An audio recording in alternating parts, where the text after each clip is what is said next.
ఉద్దేశపూర్వకంగా పార్టీని బలహీనంగా ఉంచావు. దొంగ నాటకాలు ఆడబాక. నువ్వు ఉద్దేశపూర్వకంగా ఏ రోజైతే నువ్వు జేడీ లక్ష్మణ, చింతల పార్థసారథి, ఆర్ఎంఆర్ గారు, తోట చంద్రశేఖర్ గారు, భరత్ భూషణ్ గారు, రావెల కిషోర్ బాబు గారు, ఆకులు సత్యనారాయణ గారు, ఆర్టీఐ విజయబాబు గారు, అద్దెపల్లి శ్రీధర్ గారు, మాదాసు గంగాధరం గారు, ఇంతమంది ఇంకా పూరి శేఖర్ గారు, వీళ్ళందరూ నేను పార్టీ ఎన్నికలు అయిపోయిన తర్వాత ఆఫీస్కి వస్తే వాళ్ళ కుర్చీ లేయొద్దని, వాళ్ళు కాగితాలు ఇస్తే తీసుకోవద్దని, వాళ్ళు ఫోన్ కాల్స్ అటెండ్ చేయకూడదని నువ్వు ఆదేశాలు ఇచ్చావు. ఆ రోజునే నువ్వు పార్టీని బలహీనంగా ఉంచావని నిర్ణయం తీసుకున్నావు. ఈ 24 సీట్లు ఈ రోజు డిసైడ్ అయింది కాదు.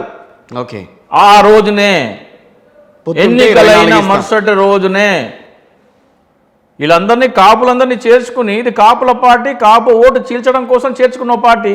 వచ్చే ఎన్నికల్లో వీళ్ళందరూ ఉంటే 80 సీట్లు అవుతాయి. జేడీ లక్ష్మణ్ గారు ఉన్నారండి, విశాఖపట్నంలో పనిచేశారు. విశాఖపట్నం జిల్లాలో 15 సీట్లలో దాదాపు 8 స్థానాల్లో ఆయన బలోపేతం చేస్తారు.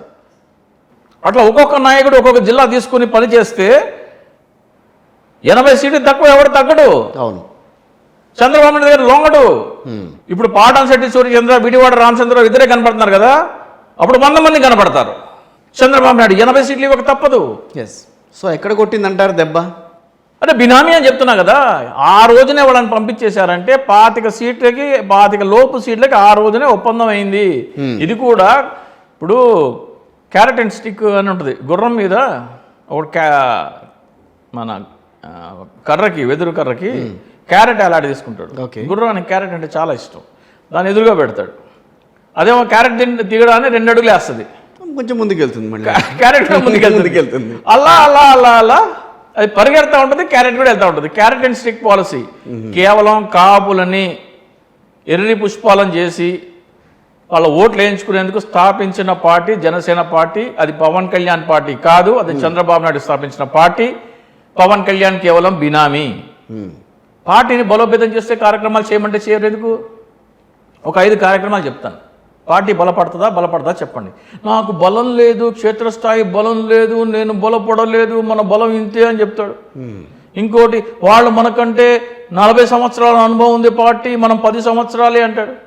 పార్టీ పెట్టే నాటికి వాళ్ళకి 30 సంవత్సరాలు అండి. అది వేరే, అది సరే. వైసీపీ గురించి కూడా మాట్లాడుతూ ఉంటాడు కదా ఆయన. కాదు, ఈ 2 పార్టీ మనకంటే బలమైన పార్టీ టీడీపీ కాబట్టి ఎక్కువ సీట్లు ఇవ్వాలి. నువ్వు పార్టీ పెట్టే నాటికి వాళ్ళకి 30, నీకు 0. ఈ రోజున వాళ్ళకి 40, నీకు 10. 100 ఏళ్ల తర్వాత కూడా నీకు 100, వాళ్ళకి 130 సంవత్సరాలు. వాళ్ళు ఆల్వేస్ సీనియర్ కదా. అవును. ఈ సొల్లెందుకు చెప్తావు అంటున్నా. నాకు ఇక్కడే కోపం వస్తుంది పవన్ కళ్యాణ్ అంటే. జనాలని ఎర్రి చేస్తాడు, కాపులని ఎర్రలను చేస్తున్నారు. ఎర్రి గొర్రెలను చేసి ఏపుగా మేపి చంద్రబాబు నాయుడు అనే దేవరికి బలిస్తున్నాడు. వామనుడు అంటాడు. 24 సీట్లే అనుకుంటున్నారా, నేను వామనుడిలాగా తొక్కేస్తాను. వామనుడు ఒక్కడే వచ్చాడా, ఎవరితో పొత్తు పెట్టుకుని వచ్చాడా? ఒక్కడే వచ్చాడు. ఎందుకు సొల్లు చెప్తావు మరి? అంటే నువ్వు ఏది చెప్తే మేము ఆలోచించకూడదు, కాపులు ఆలోచించకూడదు, చెప్పింది వినాలి. ఇంకా ఆఫ్ఘనిస్తాన్లో కానీ వాళ్ళ ఆలోచన తీరు మాత్రం చాలా మారుతున్నట్టుగానే కనిపిస్తుంది. చాలా విషయాల్లో కాపుల ఆలోచన చాలా రియలైజ్ అవుతున్నారు. నాకు 24 సీట్లని అనౌన్స్ చేసిన తర్వాత దాదాపు 200 నుంచి 300 కాల్స్ వచ్చాడు. నిన్ను అపార్థం చేసుకున్నావన్నా, యు ఆర్ రైట్, పార్టీ అది కాదు. కనీసం 300 ఫోన్ కాల్స్ వచ్చింది. 40 సీట్లోనే ఇచ్చుంటే బాగుండేదని చెప్పి చాలా మంది కూడా మాట్లాడారు. నేను 2-3 సంవత్సరాల క్రితము నేను ఒక వాసుదేవన్ గారు ఆయన షోలో చెప్పాను. నేను పొత్తు ఎలా ఉండాలి అంటే 87 స్థానాల్లో జనసేన, 88 స్థానాల్లో టీడీపీ పోటీ చేయాలి. షేరింగ్ కూడా ఎలా ఉండాలంటే ప్రతి ఒక్క అసెంబ్లీ నియోజకవర్గానికి ఒక సీరియల్ నెంబర్ ఉంటుంది. సరి సంఖ్య ఉన్నది జనసేన పోటీ చేస్తే, బే సంఖ్య ఉన్నది టీడీపీ పోటీ చేయాలి. ఆల్టర్నేటివ్ సీట్స్ వాళ్ళు పోటీ చేయాలి. అక్కడిక్కడ కావాలంటే 5ో 10ో మార్చుకోవచ్చు, ఎక్స్చేంజ్ చేసుకోవచ్చు. కానీ సీట్ల సంఖ్య మాత్రం 87, 85 ఉండాలి. ఇప్పటి నుంచే అభ్యర్థులు ఖరారు చేసుకోవాలి. మొదటి 2.5 సంవత్సరాలు పవన్ కళ్యాణ్ ముఖ్యమంత్రి అభ్యర్థిగా ఉండాలి అనేది సరి సంఖ్య, బే సంఖ్య అనే ఫార్ములాతో నేను 3 సంవత్సరాల క్రితం చెప్పాను. 3 సంవత్సరాల నుంచి గుడ్డి గుర్రానికి పళ్ళు తోముతున్నారా? పార్టీ ఎందుకు బలోపేతం చేసుకోలేదు? అభ్యర్థులు ఎందుకు చూసుకోలేదు? మీరు చెప్పింది ఎందుకు వినాలి వాళ్ళు? అందుకనే పార్టీ నీది కాదంటున్నా కదా. చెప్తున్నాను, మీరు యజమాని అయితే వింటారు, మీ పార్టీ సొంతది అయితే వింటారు. సో ఇప్పుడు 5 కార్యక్రమాలు చెప్తాను నేను చెప్పినాయి. ఏరువాక పౌర్ణమి అని ఉంటుంది. రైతులు చాలా కష్టపడతారు. అంటే ఈ ప్రపంచంలో మానవాళికి ఆహారం పెట్టేది రైతు. ఒకసారి చేలోకి దిగిన తర్వాత వర్షాలు పడతాయి. ఆ వేసిన విత్తనం ఒరిజినల్ నకిలీగా తెలియదు. అది ఒరిజినలే మొలకెత్తితే వర్షం పడుతుందా లేదా తెలియదు. అవును. దానికి పురుగు పడితే అది బతికి బయట కడుతుందా తెలియదు. పంట చేతికి వచ్చిన తర్వాత కుప్పేసిన తర్వాత తుఫాన్ రాకుండా ఉంటుందో తెలియదు. ఇంటికి ధాన్యం వచ్చిన తర్వాత దానికి మద్దతు ధర వస్తుందో లేదో కూడా తెలియదు. ఇన్ని కష్టాలను అధిగమించుకుంటూ, అంటే మీరు ఏదైనా వ్యాపారం చేస్తే లాభం వస్తుందని చేస్తారు, కానీ లాభం వస్తుందో నష్టం వస్తుందో గ్యారంటీ లేకుండా ఎవడైనా ఏదైనా కష్టపడుతున్నాడంటే రైతు. ఓకే.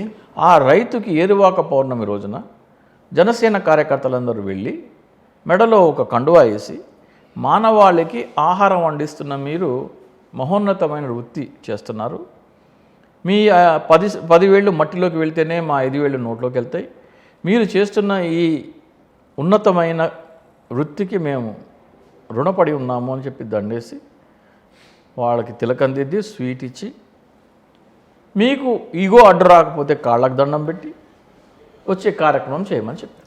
ఫస్ట్ది ఇది ఎలా ఉంటుంది చేస్తే? బాగానే ఉంది. పార్టీ బలపడుతుందా? బలపడుతుంది. అంటే ఒక రైతుకి మీరు ఇచ్చే గౌరవము పార్టీ తరపున కానీ లేకపోతే ఏదైనా సరే, అంటే గౌరవం ఎవరైనా తరపునతో పాటు ప్రజలకు కూడా పిలుపు ఇవ్వాలి. ఎవరైతే వ్యవసాయం చేయరు, వ్యవసాయేతర వృత్తులలో ఉన్న వాళ్ళందరూ ఈ ప్రోగ్రాం చేయాలి అని చెప్పారు. దీని పేరు రైతు పూజోత్సవం. రైతు పూజోత్సవం. ఇది 2016లో చెప్పాను, 17లో చెప్పాను, 18లో చెప్పాను. ఈ 3 సంవత్సరాలు బేఖాతరు చేశారు. జేడీ లక్ష్మణ్ గారు పార్టీలోకి వచ్చారు. పార్టీలోకి వచ్చిన తర్వాత ఇక్కడ ప్రోగ్రాం మనం చేద్దామంటే జేడీ లక్ష్మణ్ గారు పవన్ కళ్యాణ్కి చెప్పాలి. ఇక్కడ ఇంకో విషయం చెప్తా, కొత్త విషయం. జేడీ లక్ష్మణ్ గారి దగ్గర పవన్ కళ్యాణ్ ఫోన్ నెంబర్ ఉండదు. ఫోన్ నంబర్ కూడా ఎవరో జేడీ లక్ష్మణ్ గారు పవన్ కళ్యాణ్తో మాట్లాడాలంటే ఈ పవన్ కళ్యాణ్ సినిమా ఐటమ్ సాంగ్లకి చిత్తు కాగితాలు ఇసురుకునే బ్యాచ్కి ఫోన్ చేసి ఈ సందేశం పవన్ కళ్యాణ్కి ఫార్వర్డ్ చేయమంటే వాళ్ళు ఫార్వర్డ్ చేస్తారు. ఇది జనసేన పరిస్థితి. జనసేన పార్టీ పవన్ కళ్యాణ్ అంటే మీరు ఎట్లా నమ్ముతున్నారు? అదేంటి వాళ్ళు మాట్లాడుకుంటారుగా. లేదు, పవన్ కళ్యాణ్ గారితో మీరన్న చుట్టుపక్కల ఆయన చుట్టుపక్కల ఉండే ఒక కోటరీ వాళ్ళు మాట్లాడతారు. వాళ్ళు ఆ ఫోన్ నెంబర్ కూడా మాట్లాడడానికి లేదా? ఆ ఫోన్ జేడీ లక్ష్మణ్ గారికి లేదు ఫోన్ యాక్సెస్. చిత్తు కాగితాలు ఐటమ్ సాంగ్లకు చిత్తు కాగితాలు వేసి చొక్కా ఉంచుకునే వాళ్ళకి ఫోన్ నెంబర్ యాక్సెస్ ఉంది, కానీ జేడీ లక్ష్మణ్ గారికి లేదంటున్నా. సో ఆయన ఇంకొకళ్ళకి పంపించారు ఆ మెసేజ్ పవన్ కళ్యాణ్ దాకా వెళ్ళింది. అమలు చేయాలంటే వద్దంటారు. ఎవరి పేరు మీద వెళ్ళింది? అది ఆయన పేరు మీద. జేడీ లక్ష్మణ్ గారు ఫోన్లోంచి వెళ్ళింది. అదే పులిశేఖర్ అనే గారు. మీరు జేడీ గారు లేదు, మీరు జేడీ లక్ష్మణ్ గారు ఇంటర్వ్యూకి వస్తారు కదా, ఇది అడగండి. మీరు మీ దగ్గర పవన్ కళ్యాణ్ ఫోన్ నెంబర్ ఉందా? మీరు రైతు పూజోత్సవం అనే కార్యక్రమం ప్రతిపాదించారా లేదా? పింగళి వెంకయ్య గారి గ్రామంలో దేశంలోనే అతిపెద్ద జెండా ఉండాలనే కార్యక్రమం చేద్దామని మీరు ప్రతిపాదించారా లేదా? కార్తీక వన భోజనాలు, కులాల పరంగా జరుగుతున్న కార్తీక వన భోజనాలు అన్ని కులాలకి కలిపి ఒకే చోట చేయాలి. కమ్మ కార్తీక వన భోజనాలు, కాపు. ఇది రెండోదే, ఇది సెకండ్ వన్. ఓకే. అన్ని కులాలకి చేస్తున్నారు. కులాలన్నీ మన కులాలని కలిపి ఆలోచన విధానం జనసేన పార్టీ మొట్టమొదటి సిద్ధాంతం.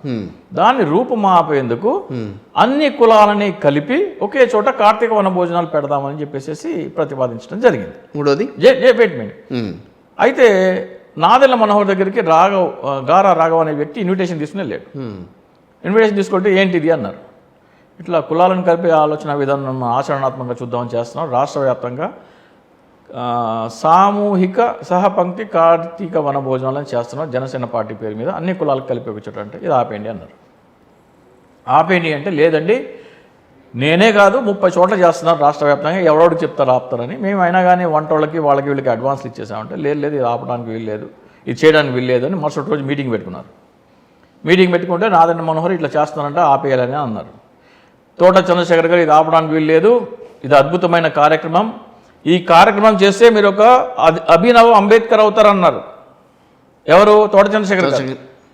మీరు ఈ తరానికి అభినవ అంబేద్కర్ అవుతారు, ఇది చేయాల్సిందే. ఎస్సీలు, బీసీలు, ఓసీలు అందరూ ఒకే చోట భోజనం చేసి ఒకళ్ళు ఇస్తరాకులు ఒకళ్ళు తీసుకుంటుంటే అది కదా నిజమైన కులరహిత సమాజం.